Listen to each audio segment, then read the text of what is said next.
Banyarwandakazi, twongeye kubasuhuza aka kanya. Wowe ukurikirana Ineza TV turagushimiye, nawe mushyashya turagushishikariza gukanda subscribe, ugahita ukanda no kukazogera kugira ngo ibiganiro byacu bijye bikugeraho ako kanya. Banyarwanda, nk'uko mubizi, Ineza TV iba yabazaniye utuntu n'utundi. Uyu munsi tugiye kurebera hamwe ahantu hatanu hihariye ushobora gusohokera mu Rwanda ukagubwa neza.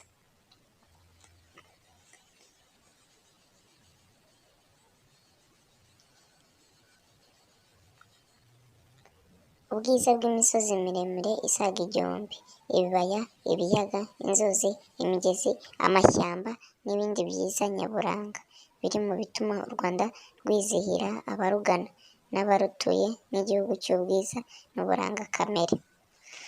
U Rwanda rumaze kwigaragaza mu ruhando rw'amahanga nk'igihugu gitatswe ibyiza bikurura abarutemberamo, kuva ku marembo y'igihugu ukigera ku kibuga mpuzamahanga cya Kigali Kanombe kugera hejuru mu birunga ukamanuka ku mucanga w'i Rubavu. Hari ahantu hihariye hari ibintu by'ubwiza bibereye guhangwa amaso. Abanyarwanda ubwabo n'abagenderera u Rwanda hari ahantu nyaburanga barota gusura bashaka gucengerwa n'ishingiro ry'ibyiza bituma Rwagasabo rukomeza kuba imparirwa kurusha. U Rwanda rufite urusobe rw'ibinyabuzima n'inyamaswa bigoye gusanga mu bindi bihugu, ku buryo umunyarwanda afite amahirwe adasanzwe yo kwirebera ubwo butunzi buri mu gihugu cye cy'amavuko.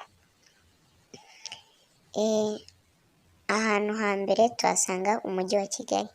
Umujyi wa Kigali si rimwe si kabiri ugaragaye ku ntonde mpuzamahanga kubera umwihariko wawo mu gusigasira umutekano w'abawutuye n'isuku yawo ihogoza benshi mu bawugendamo bavuye imahanga.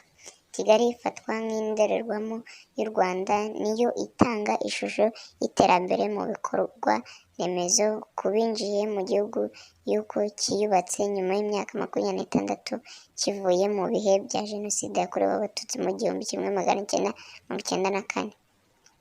Uyu mujyi buri wese mu bakurira mu cyaro ahorana inzozi zo kuwukandagizamo ikirenge mu buzima bwe. Kigali ibitse amateka y'igihugu kuva hambere mu gihe cy'abakoloni kugeza ku ihagarikwa rya Jenoside, kandi yose aboneka mu ngoro ndangamurage z'igihugu. Imyaka 113 irashize umujyi wa Kigali ushinzwe n'Umudage Richard Kandt, n'imyaka 58 utangiye kwitwa umurwa mukuru w'u Rwanda. Muri iyo igera hafi kuri 45 Kigali yayimaze itarafata umurongo w'impinduka. Umwaka w'2001 niwo watangiranye n'inkundura yo kuwuteza imbere ngo ube icyitegererezo ku isi. Ubwiza bwayo buhishe mu miturirwa izamurwa ubutitsa, ibikorwa remezo n'imihanda yagutse n'ibindi. Abawugendamo kandi bakiranwa ubwuzu kuva aho bururukira kugeza mu cyumba cya hoteli zibakira ziganjemo n'iz'inyenyeri 5 zirimo Serena Hotel, Kigali Marriott Hotel, Kigali Convention Center n'izindi. Ku mwanya wa kabiri turahasanga mu birunga iwabo w'ingagi. U Rwanda ruri mu bihugu byubakiye ubukungu bwarwo ku birimo ubukerarugendo. Mu bikurura ba mukerarugendo benshi barugana harimo n'ingagi zo mu birunga. Ziherereye mu karere ka Musanze mu ntara y'Amajyaruguru. Ingagi irubashywe, ni inyamaswa y'agaciro mu buzima bwa buri munyarwanda kuko iri mu byinjiza amadevize menshi. Iri mu nyamaswa zisigaye hake ku isi. Ibi birunga by'u Rwanda biri mu misozi miremire itatse uturere twa Musanze na Rubavu. Bihana imbibi n'ibirunga birimo ibyazimye byo muri Congo nka Mikeno, Bisoke na Nyiragongo.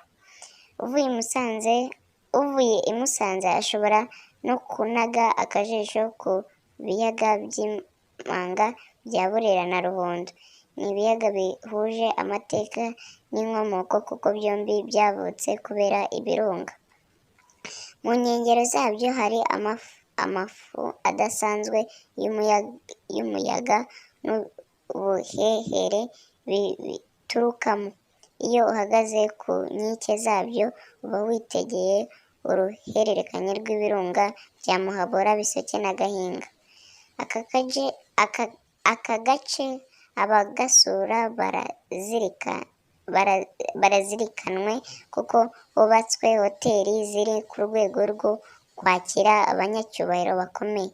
Muri iki gihe u Rwanda rwanagabanyije ibiciro byo gusura ingagi bigezwa ku kigero cya 86% bigera ku madolari 200 ku banyarwanda na 67% ku banyamahanga batuye mu Rwanda, biba amadolari 500.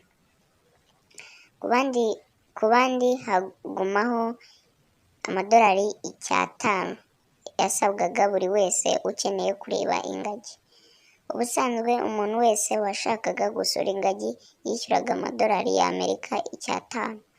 Ni ibiciro byashyizweho mu 2018 bivuye ku madolari 750. Tumanutse ku mwanya wa gatatu tuhasanga ikiraro cyo mu bushorishori bwa pariki ya Nyungwe.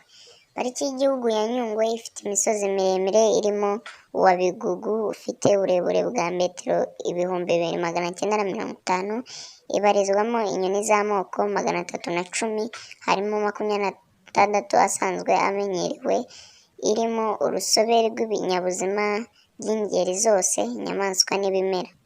Muri iyi parike kandi niho hubatswe ikiraro cyo mu bushorishori kizwi ku izina rya Canopy Walkway, nacyo kiri mu bikurura ba mukerarugendo benshi mu Rwanda. Iyo ugiye gusura iyi pariki ubona imirima yagutse y'icyayi kiri mu bihingwa byiza bigaragaza ubwiza bw'u Rwanda ndetse kikarwinjiriza amadovize. Tumanutse tuhasanga pariki y'igihugu y'Akagera. Pariki y'igihugu y'Akagera ni imwe mu zisurwa cyane n'abantu benshi bitewe n'inyamaswa nyinshi zigaragaramo. Iherereye mu ntara y'Iburasirazuba mu turere twa Kayonza, Gatsibo na Nyagatare. Ihana imbibi na Tanzania. Pariki y'igihugu y'Akagera ifite urusobe rw'inyamaswa 5 zikomeye muri Afurika zirimo intare, inzovu, imbogo, ingwe n'inkura. Irimo inkura 18 n'intare 19. Umwihariko wo kugira inyamaswa 5 zikomeye utuma isurwa na benshi bihera ijisho izo nyamaswa zitinyitse ku isi. Nko muri Nyakanga 2017, pariki y'igihugu y'Akagera yagize umubare munini w'abayisuye mu kwezi kumwe. Nako kwezi kwinjije amafaranga menshi asaga amadolari 200,000, akaba anaruta ayinjiye mu mwaka wose mu 2010. Muri uko kwezi konyine yasuwe na ba mukerarugendo 4,978. Muri Kanama isurwa n'abantu 3,879, kandi nibura 1/2 kiba kigizwe n'Abanyarwanda.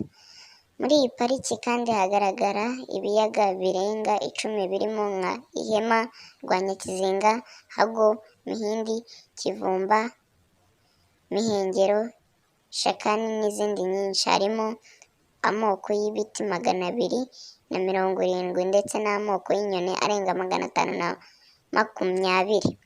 Ibarizwamo n'inzoka zigira ubumara nk'inshira, insana, imiri. Ibarizwamo kandi n'izindi zitagira ubumara nk'ikiryambeba, uruziramire, icyaruzi, incarwatsi n'izindi. Tumanutse tuhasanga i Rubavu iwabo w'abanyabirori. Umujyi wa Rubavu ni icyerekezo gikomeye cya ba mukerarugendo, haba ku Banyarwanda n'abaturanyi bo muri Repubulika Iharanira Demokarasi ya Kongo, ku buryo iyo uhatembereye wumva urunyuranye rw'indimi z'Ikinyarwanda, Lingala, Igifaransa n'Igiswahili. Rubavu iganwa cyane kubera umucanga wo ku kiyaga cya Kivu, nubwo hari ibindi bice bishobora gusurwa ku Gisenyi nk'uko hazwi kuva kera. Imibare yerekana ko nibura mu 2015 i Rubavu hinjiye abakerarugendo 55,611 muri 1,300,000 binjiye mu Rwanda. Muri aka gace hari n'amashyuza ari mu nkengero z'ikiyaga cya Kivu asohoka mu butaka ashyushye, rimwe na rimwe atogota nk'inkono yashyushye. Aya mazi afatwa nka bimwe mu byiza nyaburanga bitatse akarere ka Rubavu, ndetse n'abaturage bakayakoresha nk'ikinyobwa kidasanzwe kuko bemeza ko abavura indwara zinyuranye zirimo n'inzoka zo mu nda, ndetse akabavura amavunane, rubagimpande n'izindi ndwara. Abantu b'ingeri zitandukanye bayidumbaguzamo, abandi nabo bayavoma bayajyana mu rugo. Mu kubyaza umusaruro amazi y'ikiyaga cya Kivu, hari imishinga itandukanye iteganyijwe gushyirwa mu bikorwa, irimo n'iyubakwa ry'ibyambu bizoroshya ubucuruzi bwambukiranya imipaka. U Rwanda rufite ahantu nyaburanga henshi umuntu yasura akihera ijisho ibyiza biri mu rw'imisozi igihumbi. Ibiteganywa ni byinshi ngo u Rwanda rurusheho kuba icyerekezo cya ba mukerarugendo, birimo kongera imari ishorwa mu bikorwa remezo byorohereza ubukerarugendo, guteza imbere serivisi zo kwakira abashyitsi, ndetse abikorera bagahugurwa ngo barusheho gutanga serivisi nziza. Ubukerarugendo ni rumwe mu nzego zifatiye runini u Rwanda, kuko mu 2019 mu musaruro mbumbe wose w'igihugu bwari bufitemo 10%, mu gihe na mbere yaho umusaruro w'ibyo igihugu cyinjiza biturutse mu bukerarugendo wagiye wiyongera ku kigero cya 11% kuva mu 2008 kugera mu 2019. Mu 2019 ubukerarugendo bwinjirije u Rwanda miliyoni 498 z'amadolari, asaga miliyari 490 y'amafaranga y'u Rwanda, mu gihe intego ya 2024 ni uko ruzabusaruramo miliyoni 800 z'idolari. Banyarwandakazi, murakoze, turabashimiye, mukomeze kugira ibihe byiza. Nimba wumvishe waryohewe n'iki kiganiro, ukande like, dusigire igitekerezo. Murakoze, mukomeze kugira ibihe byiza.